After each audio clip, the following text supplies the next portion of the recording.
அடிபட்டு வந்து என்ன அரவணைச்சனால உங்க வேலை எல்லாம் இன்னைக்கு நான் பாத்திருக்கேன். பிரசவ கோழிக்கிட்ட இருந்து முட்டை எடுத்து வச்சிருக்கேன், நிலத்தை சுத்தம் பண்ணி வச்சிருக்கேன், ஏன் மாட்டுக்கிட்ட இருந்து 2 வாலி பால் கொடுக்க ஆரம்பிச்சிருக்கேன். ஆனா தம்பி எங்ககிட்ட மாடு எதுவும் இல்லையப்பா. இல்லையா நீங்க வச்சிருக்கீங்க சின்பவா அதோ இருக்கே.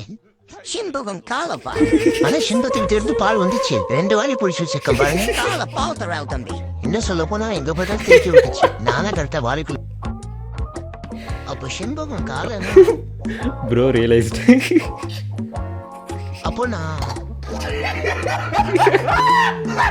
2 வாலியா அடியா சரி புரிஞ்சிருக்கும்னு நினைக்கிறேன். இதுக்கு மேல நான் எதுவும் சொல்ல விரும்பல.